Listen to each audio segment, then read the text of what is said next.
Good evening, I'm Judy Woodruff. On the NewsHour tonight, coronavirus closures, nationwide spikes in COVID infections, and inconsistent health advisories force states to reimpose social distancing measures. Then, one-on-one, House Speaker Nancy Pelosi on the ongoing pandemic response, the reports of Russia offering money to Taliban fighters to kill U.S. troops, and more. Plus, meeting the moment, inventors and innovators search for new ways to make ventilators to help the increasing number of coronavirus patients. I used to be a medical device designer, and I use ventilators every day. So when I started learning about the ventilator shortages, it became very natural to me to want to work on the engineering side of this issue. All that and more on tonight's PBS NewsHour.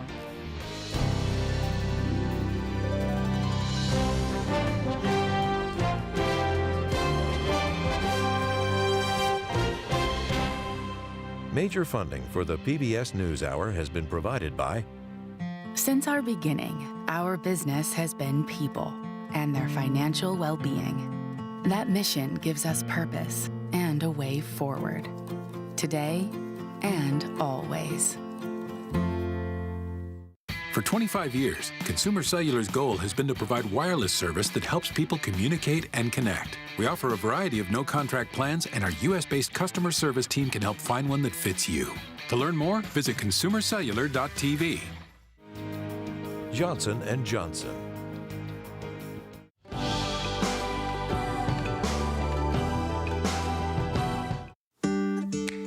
The John S. and James L. Knight Foundation, fostering informed and engaged communities. More at kf.org. And with the ongoing support of these institutions.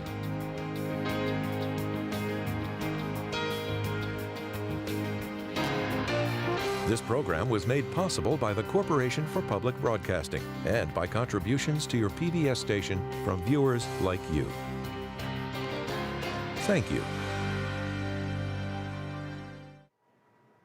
The U.S. is now averaging roughly 40,000 new confirmed COVID-19 infections each day.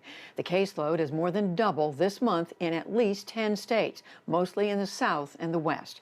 Today, the nation's top health experts sounded new warnings about the recent surge and spoke to the prospect of developing a vaccine. William Brangham begins our coverage.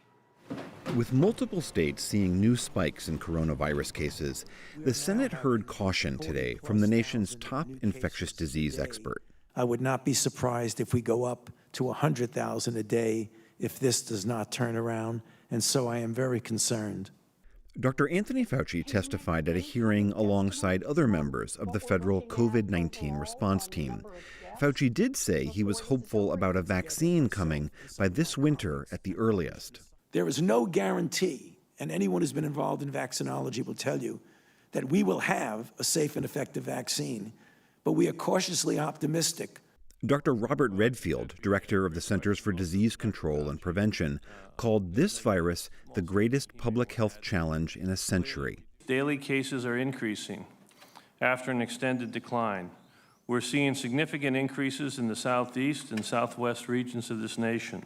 All the witnesses today stressed the importance of the few tools we do have: social distancing, hand washing, and wearing masks. And now, a growing number of conservative voices, many who'd resisted masks before, are coming out in support of them. Republican Committee Chair Lamar Alexander of Tennessee had a message for President Trump, who's been particularly resistant to wearing them. I've suggested that the president occasionally wear a mask, even though in most cases it's not necessary for him to do so. The stakes are too high for this political debate about pro-Trump, anti-Trump mask to continue. Today's hearing comes as the Trump administration continues to paint a rosier picture of the pandemic than public health officials. Vice President Mike Pence, head of the coronavirus task force, spoke this afternoon. We're in a much better place today. Thanks to the whole of government approach, the whole of America approach that President Trump initiated at the very outset of the coronavirus pandemic. Earlier, former Vice President and presumptive Democratic presidential nominee Joe Biden excoriated the administration for its handling of the pandemic. It didn't have to be this way. Month after month, as other leaders in other countries took the necessary steps to get the virus under control, Donald Trump failed us. As the virus spreads in a number of states, some officials have had to dial back their reopenings. On Monday, Texas and California both reported record increases in new infections. Cases in Florida are also soaring. In Arizona, hospitalizations have nearly doubled in the last 2 weeks, prompting Governor Doug Ducey to scale back his state's reopening. Meanwhile, the 31-nation European Union announced today it will open its borders to 14 other countries. The United States, because of its outbreak, is not on that list. For the PBS NewsHour, I'm William Brangham. With more than half the country grappling with this summer COVID surge, eyes are on Congress with calls for a new economic relief package. We turn now to the Speaker of the House, Nancy Pelosi. She represents California, one of the states hit hardest and earliest by COVID-19. Madam Speaker, thank you very much for joining us. We appreciate it. As we have been hearing, there is this new surge, alarming reports on the comeback of this pandemic, and at the same time, people looking to the Congress for economic relief. But right now, Democrats and Republicans seem to be in your separate corners. You said over the weekend you think Republicans are going to come around. What are Democrats prepared to do? What we were prepared to do is pass the HEROES Act, which we did. And everything that is in there, almost 99% of it, is what Republicans have voted for before. But as you go through these statistics about COVID, understand this. In the HEROES Act, we have an answer. We can open up our economy by testing, testing, testing. They're talking about masks. I agree. Washing your hands. I agree. Keeping your distance. I agree. But testing, tracing, treating, and distancing are the tools that we have at our disposal now. This administration has been a terrible failure. I don't like to dwell on them. I want to go forward. But for them to come out there and say their plan from the start has put us in a good place, over 125,000 people died from this because the president called it a hoax, delayed, denied, death pursued. We have in the bill the testing that is the answer. All of the scientists tell us, the academics tell us, you must test many more people every day. Test, trace, and then treat so that we can stop the deaths, which are disproportionately hurting our communities of color as well. So in that bill is an answer. It's a strategic plan, and they haven't thought strategically. Our first bill on March 4th on the COVID issue was for testing, testing, testing. A recent bill, the most recent bill that passed, was about helping small business and testing. And they still haven't embraced a strategic way to go about it. Instead, they are just, I mean, I feel so sad for the vice president for what he is being forced to say. But for legislation to be passed, of course, Madam Speaker, both parties have to be on board. The Republicans have said, you said the Republicans need to give some. My question is, are the Democrats? We heard the Senate Majority Leader Mitch McConnell say today that this unemployment benefit, $600 a week above the normal unemployment benefit. He said it's too much. It's paying people to stay home from work. Is that an example of something that you think Democrats are prepared to give on? Forgive me for not appreciating giving so much time to Mitch McConnell's objections to $600 to people who are out of work. We'll have that negotiation. But in this bill, in the first pillar of it is honor our heroes, state and local assistance to state and local government for their outlays on the coronavirus, as well as the revenue lost because of the coronavirus. All of that, if you look at speaker.gov/HEROES Act, speaker.gov/HEROES Act, and look any place in the country and see how those places are helped by the HEROES Act. And then remember this, that is only all of that money is 1/2 of what the Republicans had in their tax break of in 1217, which gave 83% of the benefits to the top 1%. So he's saying we need a pause in testing, we need a pause in helping state government, we need a pause in unemployment insurance, we need a pause in food, the food stamps. We need a pause in all this because he's worried about some poor person getting $600. That's a negotiation, but it's not a reason for him to make it as if we have no place to go. All of those other things the Republicans have voted for before. Shame on them. Shame on them for not helping state and local governments where Democrats and Republicans outside the Congress have come together to say, we need these resources, we have to balance our budget by June 30th. And shame on them for worrying about $600 when everybody's going to lose their unemployment insurance by the end of July if we don't act soon. Let me turn you, Madam Speaker, so much to ask you about, but a national security question, and that is this new evidence that looks very solid that the Russians paid the Taliban to kill U.S. troops in Afghanistan. The New York Times is now reporting President Trump was briefed on this back in February. The White House is saying he was not briefed. Who do you believe? Well, Mike, what I have said is if the president wasn't briefed, it was probably because they were afraid to tell him any bad news about Russia and his friend Putin, and that they might be afraid that he would call Putin and warn him of what we knew already. But whether the president, the point is that this is force protection is the purpose of intelligence. I'm 25 years in intelligence. Force protection, how we initiate hostilities, how we respond to assaults, but force intelligence is about how we protect our troops and how they go on. So that for somebody to make an assault on our troops and there to be any question as to whether the commander-in-chief would be briefed about it tells you what disarray exists in the White House and how serious this problem is. If they're even afraid to tell him whether it's briefed, maybe, I don't know.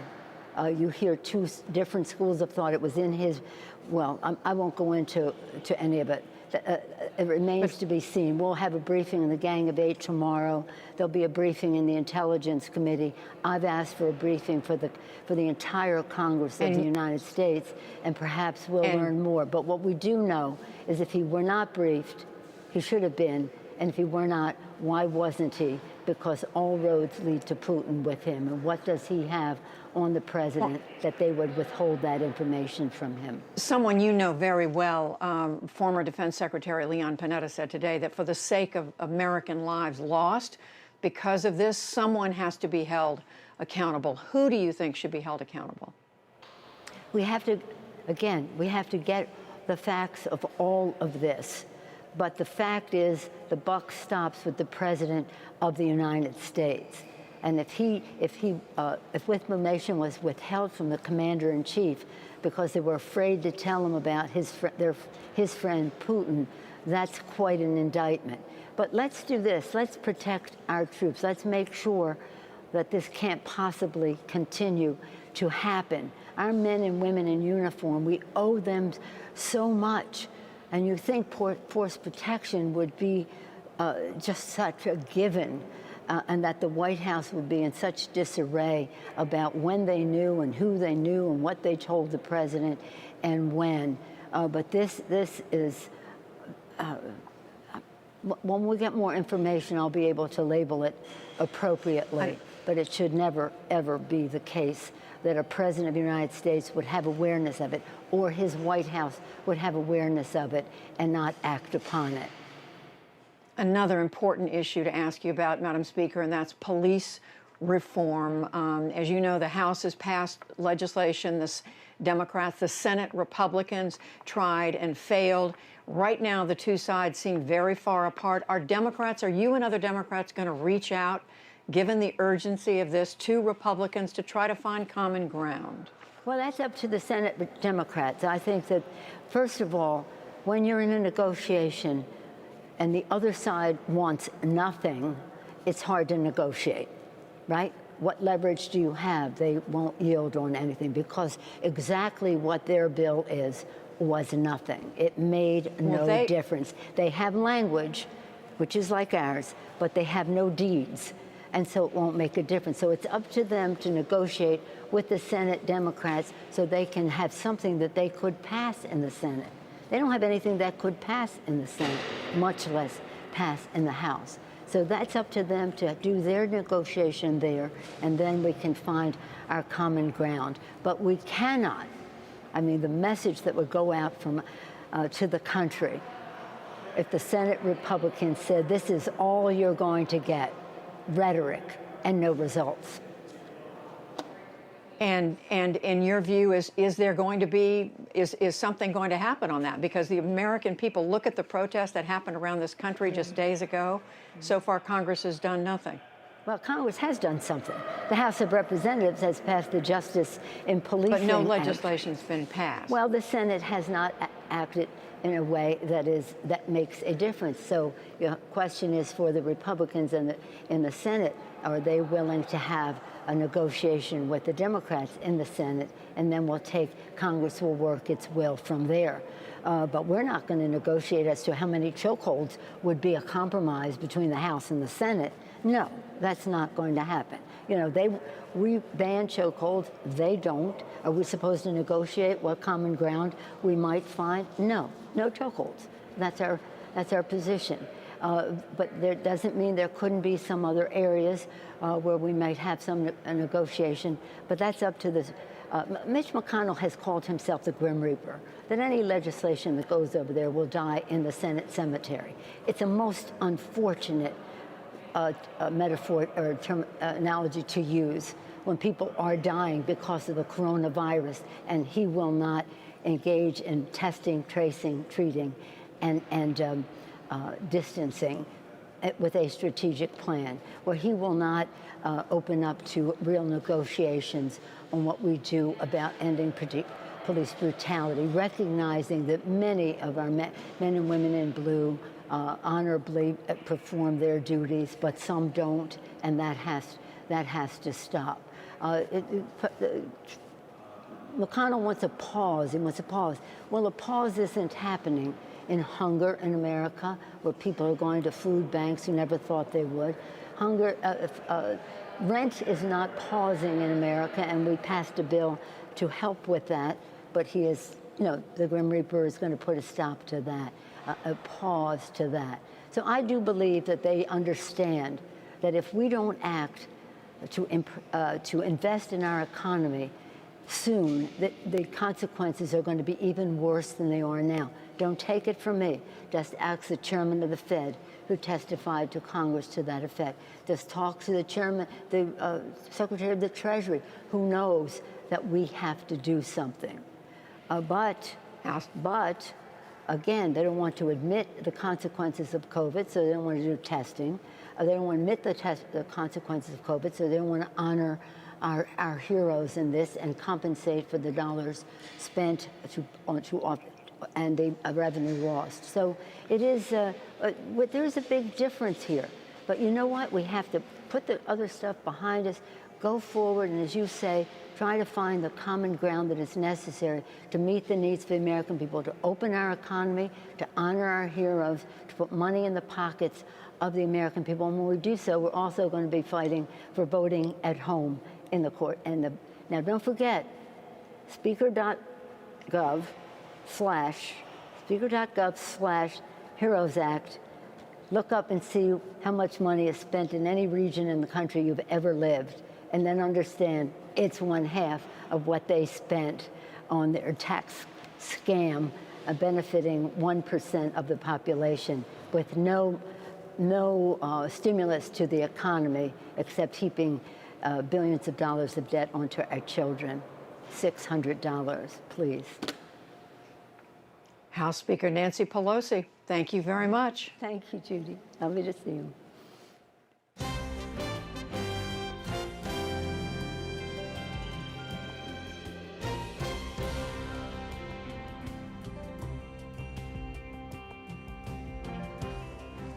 As we reported earlier, a number of states were, just a few short weeks ago, beginning to reopen businesses and public spaces that had been closed to combat the spread of coronavirus. Not now. William Brangham is back to explore how some of those states are starting to reverse course. That's right, Judy. One of those states is Arizona, which, as we reported before, where bars and gyms and other businesses have now been ordered to close up again because of a spike in cases that have been happening over the last 10 days or so. Joining me now is Will Humble. He was the top public health official in Arizona for many years. He's now the executive director of the Arizona Public Health Association. Will Humble, thank you very much for being here. For people who haven't been paying close attention to what's happening in Arizona, these cases are spiking, hospitals are stressed out. How did it get this bad? What's happened? So in a nutshell, here's what happened. Arizona had a very successful stay-at-home order that ended on May 15th. Really, Arizonans were terrific about it. They really participated in a big way, and it really flattened the curve. And actually, we were seeing a decline in cases. And then what happened is that as we emerged from that stay-at-home order, we went into essentially an honor system transition. And so businesses were encouraged to follow the CDC mitigation measures. Bars and restaurants were allowed to open, but encouraged to follow CDC mitigation recommendations. But there wasn't any performance measures or compliance criteria or any enforcement, really. And so the behavior of both businesses and the people of Arizona really devolved into pre-pandemic behavior. And as we know, this virus lives off of foolish human behavior. And we are where we are now. It really exploded. And, between Memorial Day and now we're close to 4th of July, there's been a tremendous increase in the cases. And we're at our hospital capacity as well. Capacity, meaning the hospitals are literally full up. Yep. Yesterday, the state health director and the governor announced that we're in what's called crisis standards of care. I hope many of your other states never get to this stage. Essentially, it's a process by which in our hospitals, doctors and healthcare providers are in a position where they need to make really important decisions about who gets the limited care that's available. Essentially, it's something that happens when the resources that you have are inadequate to treat the people that need care. And that's not just COVID patients, it's everybody. So when you're in crisis standards of care, it applies to the entire spectrum. It applies to everybody that needs care. And so that's where we are, sadly, today. And unfortunately, this is something that was avoidable. It goes back to that root cause I discussed earlier, that and I encourage everybody in all the other states, as you emerge from your stay-at-home orders, make sure that your elected officials put in compliance criteria, they're enforceable, and that you leverage the areas that you can leverage so that you mobilize your stakeholders into doing the right thing, because we didn't do that.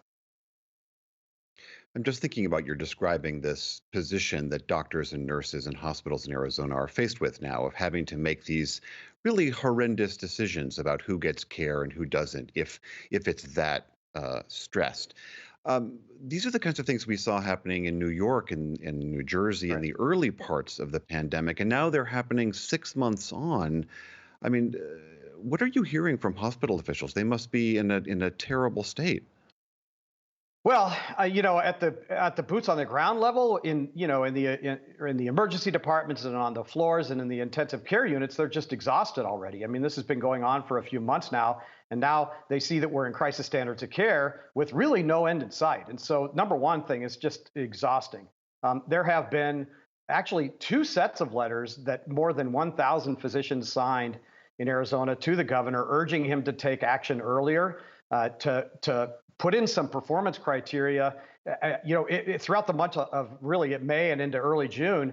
I think the biggest warning signal was really at Memorial Day, when we saw the behavior across Arizona in Memorial Day, with nightclubs going up to the fire code capacity, free champagne flowing. I mean, it was just a free-for-all in a lot of these nightclubs. And as a result, what we're seeing is this huge increase in cases among people in their 20s and 30s. So fortunately, they are less likely to end up in intensive care than our seniors in nursing homes, but those viruses leak out into nursing homes and assisted living centers, into other populations that are at higher risk. And so it's just a situation I hope the other states avoid with wiser policy choices.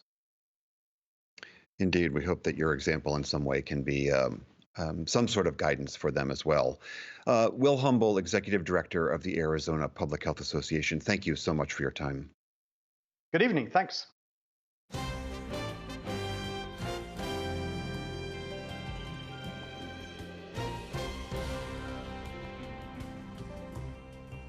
In the day's other news, congressional Democrats scoffed at the president's denial that he knew about allegations of Russian bounties on U.S. troops in Afghanistan. The New York Times reported that he received a written intelligence briefing in February, and the Associated Press said the White House first became aware of alleged bounties in early 2019. After being briefed by White House officials today, House Intelligence Committee Chairman Adam Schiff said that is information the president ought to have known. There are frequently times where the President of the United States will be briefed along with caveats. This is what the community has to say. This is our assessment. This is the limits of it. But you don't deprive the president of information he needs to keep the troops safe because you don't have it signed, sealed, and delivered. This afternoon, White House Press Secretary Kayleigh McEnany said that President Trump has now been briefed on the intelligence related to those reports. But she said that intelligence still hasn't been verified. What is briefed to the president is when there's a strategic decision to be made. So in this case, if there was a strategic decision to be made vis-a-vis Russia, those are the kind of things that are briefed to the president when they're deemed credible. But in this case, it was not briefed to the president. There's no consensus. It was not credible. But make no mistake, this president will always protect American troops. The presumptive Democratic presidential nominee Joe Biden also weighed in on the alleged Russian bounties today. He said President Trump has, quote, a lot to answer for about the situation. The idea that somehow he didn't know or isn't being briefed, it is a dereliction of duty if that's the case. And if he was briefed and nothing was done about this, that's a dereliction of duty. We'll have more on all this after the news summary. The Supreme Court has made it easier for religious schools to obtain public funds. The 5-4 conservative majority upheld a Montana scholarship program for private education that makes donors eligible for state tax credits. Montana's highest court previously struck that down as a violation of the state's ban on state aid to religious schools. In China, President Xi Jinping signed the controversial Hong Kong security bill into law today. Beijing lawmakers applauded after passing the legislation that criminalizes secessionist activity in the semi-autonomous territory with up to life in prison. Meanwhile, in Hong Kong, Chief Executive Carrie Lam defended the new law. The legislation will not undermine one country, two systems and Hong Kong's high degree of autonomy. Hong Kong is a free and diversified society. We respect differences in opinion and strive on reaching consensus. But the one country principle is non-negotiable and could not be compromised, as without one country, two systems will stand on shaky ground. The White House National Security Council today vowed to act against, quote, those who smothered Hong Kong's freedom and autonomy. A judge ruled today the former Atlanta police officer charged in the death of Rayshard Brooks can be freed on $500,000 bond while his case is pending. Garrett Rolfe fatally shot Brooks at a Wendy's parking lot earlier this month. He faces 11 charges, including felony murder. Results from last week's Kentucky Democratic Senate primary race are now in. Former Marine pilot Amy McGrath narrowly edged out progressive Charles Booker. She will take on Senate Majority Leader Mitch McConnell in November. Also today, Utah, Colorado, and Oklahoma held their own primary elections with several key congressional seats at stake. On Wall Street today, stocks closed out their best quarter since 1998, in spite of the economic crisis from the COVID-19 pandemic. The Dow Jones Industrial Average climbed 217 points to close at nearly 25,813. The Nasdaq rose 184 points, and the S&P 500 added 47. And beloved comedy writer, actor, and director Carl Reiner died last night of natural causes at his home in Beverly Hills, California.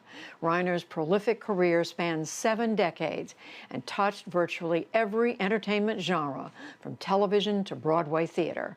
Amna Nawaz takes a look back at his accomplished life. Mel, let him slice his own bologna. From the start, Carl Reiner was a television comedy pioneer, first appearing in 1950 as the sharp-witted straight man on Sid Caesar's Your Show of Shows. Well, look, honey, we're right in the middle of a poker game. That's right. There, he met Mel Brooks, with whom he created comedy classics like this bit about a 2,000-year-old man. That true, sir? Yes. You want to see my driver's license? Reiner created, produced, and acted in one of the most celebrated comedies in television history, The Dick Van Dyke Show. And in the 1970s, he saw success on the big screen, directing films including Oh God and The Jerk with Steve Martin. Film was a family affair. His son Rob directed films like When Harry Met Sally. Carl Reiner's wife Estelle had this infamous cameo. I'll have what she's having. Reiner was actively at work well into his years, on sitcoms, in movies like the Ocean's 11 franchise, and on Twitter, where he'd share his musings, movie reviews, and political views, right up until yesterday evening about President Trump. Ow. Back in 2016, Reiner spoke with the NewsHour about how his love of comedy was born and how it stuck with him. My influences in comedy started because my parents loved comedy. My parents always sought out comedies. The Marx Brothers were their favorites. Those people who have a sense of humor get through life more comfortably than those who don't. Carl Reiner was 98 years old.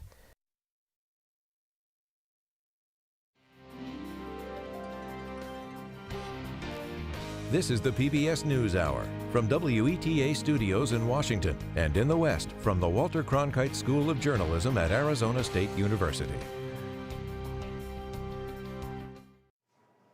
Now we return to intelligence reports that Russia was making bounty payments to the Taliban to kill U.S. soldiers in Afghanistan. Nick Schifrin reports. Judy, we have reported that Russian military intelligence provided financial incentives to the Taliban to target U.S. troops, and that Russian support to the Taliban was always a priority for intelligence officials and was always briefed up to senior officials. To understand more about Russia's involvement in Afghanistan and how raw intelligence becomes a product for the president and other senior officials, we turn to Douglas London, a 34-year veteran of the CIA's clandestine service. He retired last year as the CIA's chief of counterterrorism in South and Southwest Asia, which includes Afghanistan. Douglas London, welcome to the NewsHour. U.S. officials first talked about Russian support for the Taliban back in 2018 and 2019. We've reported that included bounty payments. What's your understanding of the increase in Russian support to the Taliban over the last year or two? Clearly, there's great interest, and always has been, in Russia's posture in Afghanistan. It's always a high priority collection requirement. And as the press has reported, and I think former Afghanistan American Forces Commander General Nicholson spoke in 2018, there's been evidence of Russian support financially, militarily to the Taliban militants. The press reporting is pretty consistent with what we would expect, that the Taliban and the Russian relationship might get strengthened as the Russians are looking to maneuver for a post-U.S. place in Afghanistan. We reported that some of the initial intelligence about these bounty payments was made on the discovery of money within Taliban fighters' control and interviews of Taliban fighters. But that's only one piece of the puzzle. The New York Times is reporting today the U.S. also knew about bank transfers from Russian military intelligence to the Taliban leadership. So is that the other piece of a puzzle that the intelligence community would be looking for and would need to understand what was going on? The U.S. has always been collecting from fighters in Afghanistan, trying to develop sources within the Taliban. Obviously, as has been reported in the press, there's detainee interviews after those are taken into custody by Afghan forces or temporarily by U.S. forces. The reporting in the press suggests that some of the reporting comes from those low-level fighters, but low-level fighters wouldn't be dealing directly with the Russians, obviously, for the purpose of op security. You wouldn't have Russians running around with bags of money dispensing it. How important was all this information, and how was it packaged as intelligence for senior officials, including the president? Raw intelligence comes in from a variety of means. HUMINT, the human intelligence that the CIA is primarily on as a civilian external collector. We've seen how NSA is taking in signals intelligence and digital information and such. There's numerous intel agencies out there collecting it, and it's all sort of put together by the analyst. We're reviewing it, looking for the strengths, the credibility, and putting it together in products that will go up to consumers, policymakers, such as the president. Looking at press reporting that suggests that there was a President's Daily Brief on the matter, I believe on the 27th of February, according to the press, would make a great deal of sense because, as you recall, the United States and the Taliban signed their agreement on the 29th of February. Of course, I have to mention here that the White House, the administration as a whole, is denying that the president was specifically briefed. And the White House said today that intelligence wasn't briefed to the president because there was no consensus and there was, quote, no strategic decision to be made. Are those the only times that the president is briefed about this kind of intelligence? Unfortunately, that reflects the nature of the currently strained relationship between the White House and the intelligence community, and also a lack of understanding and appreciation for the intelligence product. We don't provide information to the president after we've confirmed it. We really want to use the president's daily brief to put things on the president's radar that are important, that require his attention. And we will put it in context as well.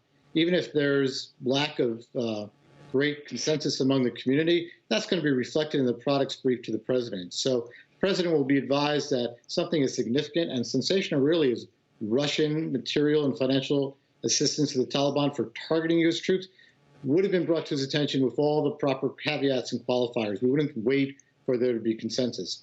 And lastly, let me play you what White House spokeswoman Kayleigh McEnany said today specifically about leakers. These are rogue intelligence officers who are imperiling our troops' lives. We will not be able to get, very likely not be able to get a consensus on this intelligence because of what was leaked to the New York Times. Members of the IC are going after Trump, is that what you're saying? It very possibly could be. And if that's the case, it is absolutely despicable. The director of the CIA, the director of national intelligence, the national security advisor have all said in the last 12 hours or so that they have an objection to the leaks themselves. Is that not a major problem, the leaking of intelligence that seems to be classified? I think it's reasonable to assume that the president and the White House is going to try to change the narrative on this. Leaks are a great danger. They compromise sources. But think about the topic we're speaking to. We're speaking to bounties. So if the Taliban or the Russians wanted bounties, that means they want people to know that there's an incentive and award for killing Americans, even if the Russians were disguising their hand. Well, I don't condone leaks under the circumstances, and I could imagine those who provided the information felt a bit of frustration that having informed principals and the president of the threat from Russian incentives, financial incentives, and the dismissal of that intelligence, some of those folks might have felt that they and their comrades were being placed in harm's way by an administration that wasn't as concerned for their interests as much as their own political interests. Douglas London, thank you very much. Okay.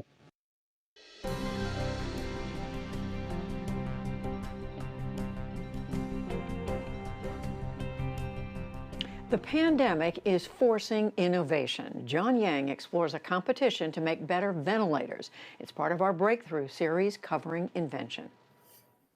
Why don't we bring the computer over and they can give you a tour of the machine as it stands? This is how a team of Maine high school students and recent graduates came up with a ventilator design during the pandemic, a shaky video conference. It's just a very easy way to hit and use actual water. Baxter Academy engineering teacher John Amory assembled the team, including 15-year-old sophomore Emily McCool. Amory gave us a list of resources and told us to learn as much about ventilators as we could. We were thinking about what kind of ventilators could be built, distributed. So, we had to have kits so that they could be sent to people. So we designed a ventilator that could be put together with about 4 hand tools, 2 crescent wrenches, an Allen key set, and a screwdriver. They're part of the COVID-19 Challenge, a global virtual competition to design ventilators that can be built quickly and cheaply with readily available components. Green or In the early days of the COVID pandemic, there were fears, largely unrealized so far for a variety of reasons, that U.S. hospitals would run out of ventilators. We are searching the globe for additional ventilators. You cannot find them. Every state is trying to get them. Other countries are trying to get them. Dr. Richard Boyer, an anesthesiology resident at Massachusetts General Hospital in Boston, thought up the COVID-19 challenge in March while self-isolating with his wife, Emily, after he was exposed to a coronavirus patient. I got a little bored, and He got bored on day 3. So, just so you know, it didn't take that long. I used to be a medical device designer, and I use ventilators every day. So when I started learning about the ventilator shortages, it became very natural to me to want to work on the engineering side of this issue. Emily, who works in education, is head of operations, organizing the more than 20 MGH residents running the competition. All of the residents were taking on roles and responsibilities that are not part of being a doctor. So we have, one person who's managing our social media, the other person who's managing the website, also doing it without the ability of being in the same room. There were 213 entries from more than 40 countries.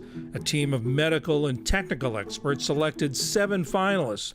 One of them, a small team in Scotland led by Ross Hunter. I did not expect to be a finalist. It was truly surprised. Hunter, CEO of a company that makes luxury eco accommodations, based this design on a pet project he's been tinkering with for years, a commercial coffee machine. I actually already had a coffee machine prototype, and instead of water, I started putting air into it, and I didn't know what to expect, but it looked like promising results from there. So that then led me on to the quest to make a ventilator out of a coffee machine, effectively. That kind of outside-the-box thinking was key for another finalist, the students at Baxter Academy, a public charter school in Portland, Maine. Emily McCool. We didn't have this preconceived notion of what a ventilator should look like. My teacher, Amory, talks a lot about groupthink. Our brain gets stuck on the idea of what we want to do before we start exploring something that could potentially be a better option. And the key to open innovation, I think, is having people that don't come from your field apply their insights. The group that you mentioned from Scotland that created their ventilator from what was initially a coffee maker, I don't imagine that an anesthesiologist or a typical medical device company would ever have looked at that design, but here he's developed a design that's very feasible as a safe ventilator and very economical. All the entered designs are free for anyone to download in hopes they help developing countries where ventilators are in short supply. As the medical community gains experience with COVID-19, some physicians have begun using ventilators less often in certain types of cases, but the devices remain a key part of treatment. There's no other way to ventilate these patients safely other than with a ventilator. And they are critical parts of our ICU. Ventilators used in U.S. hospitals can cost between $20,000 to $50,000, and the federal government is spending an average of $15,000 each to add about 200,000 ventilators to the national stockpile. The cost of these designs? The ventilator that we have now, we built for about $2,500, and that includes the price of a 3D printer that you would use to print off some of the parts. Very cost effective. I mean, the materials for the parts behind me, it's less than $700. The COVID-19 challenge presented challenges to learn from. My knowledge of ventilators was zero at the beginning of this, and it has been one of the sharpest learning curves I've ever encountered in my life. I've literally nights and days were spent reading up on medical journals, finding out about how these work, why these work. So what's interesting is a lot of the things that were stumbling blocks, I think, led to better design overall. For example, we have a low pressure regulator that drops the pressure down. And that was delayed in terms of getting to us. So we were using a $25 scuba regulator that you can buy at any dive shop.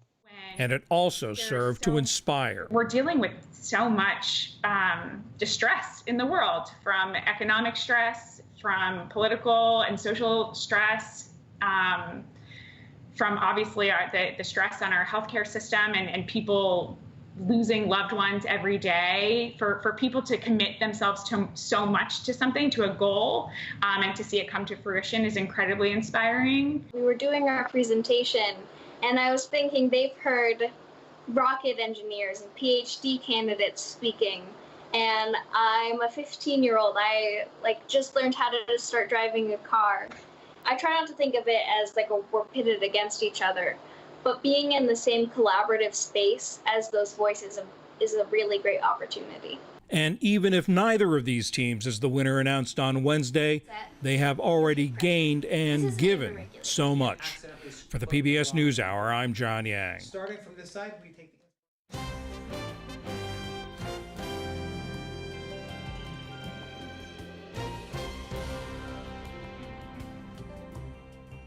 U.S. and Israeli officials met today in Jerusalem to discuss what could be one of the most dramatic changes to the Middle East map in decades. Nick Schifrin is back with that story. Outside an Israeli settlement in the Jordan Valley, Palestinian and Israeli protesters say no to annexation. Eli Avador is an Israeli member of Combatants for Peace. I just feel that I cannot stand quietly. I cannot go to the beach, swim in the Mediterranean, have fun when these crimes are happening here in this area. In my name. Solomon Khatib is a Palestinian from Ramallah. The water resources that here, the food safety and the social life, the community life, will be really affected so badly if the annexation plan happened. Israeli Prime Minister Benjamin Netanyahu promised annexation during election campaigns, and earlier this year got a green light from President Trump. And the United States will recognize Israeli sovereignty over the territory that my vision provides to be part of the State of Israel. This is the current map of the West Bank, including the Jordan Valley, occupied by Israel at the end of the 1967 war. And this is the map in the U.S.'s proposed peace plan released in January. Brown is Israel, green, Palestinian. Jordan Valley becomes part of Israel, as do the numbered Israeli settlements. In exchange, land swaps along the Mediterranean and Egyptian border, part of a future Palestinian state. Which is why opposition to the plan also comes from some Israeli settlers already in the West Bank. It means that this may be an Israeli-controlled community, but we will be surrounded by a Palestinian state. Who knows how they will treat us as an enclave that is inside their desired state. Miri Maoz Ovadia lives in the Israeli settlement Neve Tzuf, created in 1977 in the heart of the West Bank. She and many other West Bank settlers say U.S. support provides an opportunity, and Netanyahu isn't going far enough. Sovereignty is something that we've dreamed about, so why not grab it in both hands? We do not want to commit to an establishment of a Palestinian state, to a two-state solution. We've rejected that before. We'll continue rejecting that. Senior U.S. officials, including U.S. Ambassador to Israel David Friedman, have been working with Netanyahu on the details of annexation.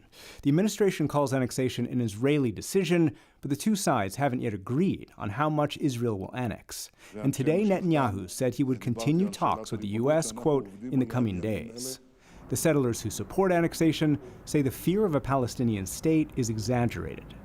The American ambassador, David Friedman, called it that the Palestinians will turn into Canadians. We all know how the border between the United States and Canada looks.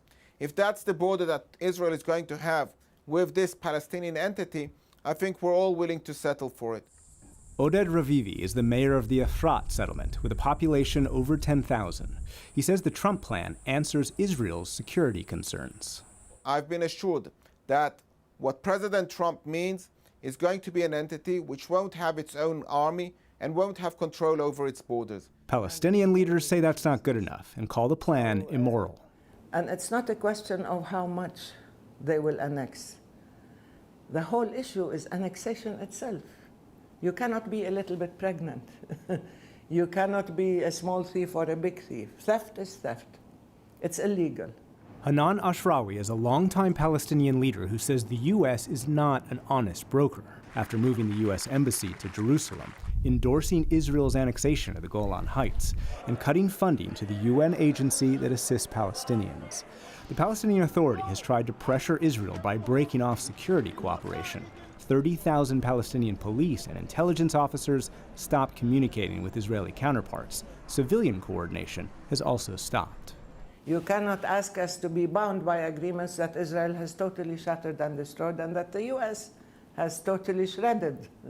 So we're saying now this is a new ballgame. One possibility is a smaller annexation of the most established Israeli settlements, including Ma'ale Adumim on the edge of Jerusalem. But the proponents of a two-state solution say even that would make a Palestinian state impossible. If annexation takes place in the Ma'ale Adumim area, it will be basically a Bantustan connected by a sealed road to other areas in Palestine, part of this disjointed, discontiguous Palestinian entity. Donnie Seidman is a longtime activist and expert on Jerusalem's geography and history. He says the settlements that already dot the occupied West Bank challenge the idea of a contiguous Palestinian state. An annexation would leave the Palestinians living around those settlements without protection. The Palestinians are under military occupation. The settlers carry around Israeli law on their back as if they were, it was a backpack. There will probably be some Palestinians, and we will turn them into stateless people, just like we have with the Palestinians of East Jerusalem. European officials tell PBS NewsHour they could punish Israel for a large annexation. And United Nations Secretary General Antonio Guterres warned any annexation would be a serious violation of international law. But after decades of failed peace attempts, Mayor Ravivi of the Efrat settlement is pushing a plan that he says gives legitimacy to settlements.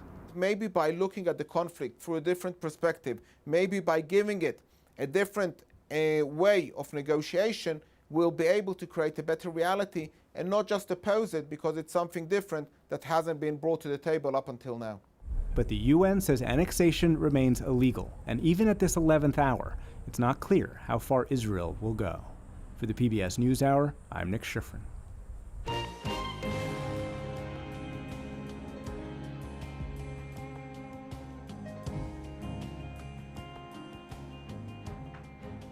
And now for tonight's brief but spectacular and a look at the pandemic through the eyes of a palliative care specialist.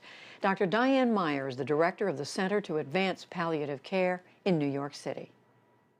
Palliative care is a new medical specialty that is focused on maximizing quality of life. People who work in this field are trained to be able to communicate effectively and in a caring manner with people who are going through some of the most frightening experiences of their lives. And unfortunately, that is now happening on a scale that none of us have ever experienced before. The public knows what's going on. They're watching TV. They're listening to the radio, they're following social media. And what we're finding, to our surprise, is that people welcome these conversations. They want to talk about what they would want should they get sicker. And if it's the family member, because the patient is too sick to talk, they are relieved that someone is asking them. Some are very clear. My wife would never want to have a tube down her throat and be in an intensive care unit. And then there are other people who say, I know my dad, he wants to live. He wants you to fight with everything you have. And we honor those wishes, whatever they are. I trained as an internal medicine doctor and then specialized in geriatrics. I saw a lot of suffering. The medical profession seemed so caught up in our technology and in getting the next test done that we forgot that these were human beings that we were taking care of. I either had to do something about it or leave medicine altogether.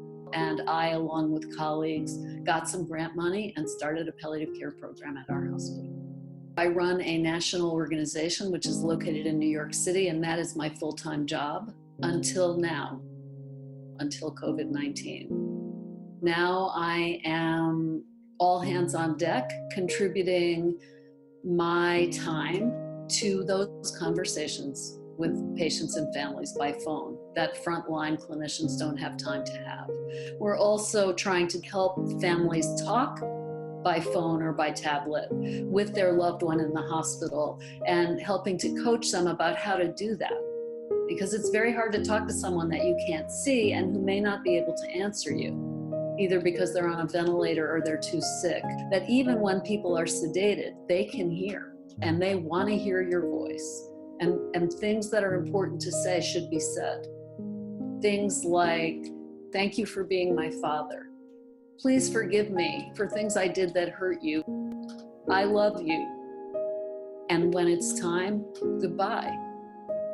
The benefit of being able to say those things to someone you love while they are still here is incalculable. And it's our job to make sure that people have that opportunity. My name is Dr. Diane Meyer, and this is my brief but spectacular take on how to show compassion during this COVID-19 pandemic.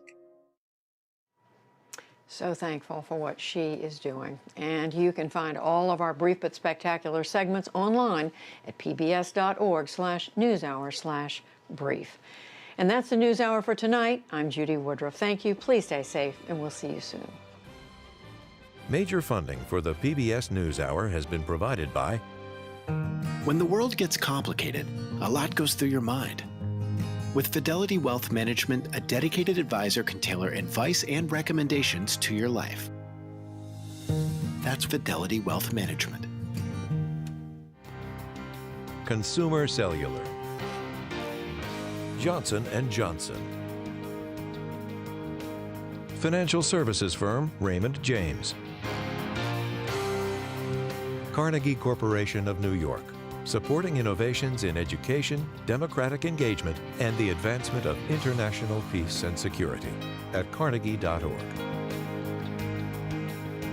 And with the ongoing support of these individuals and institutions.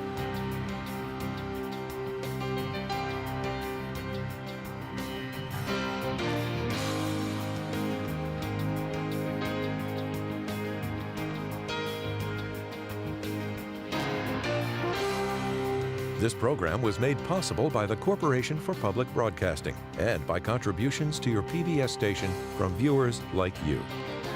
Thank you.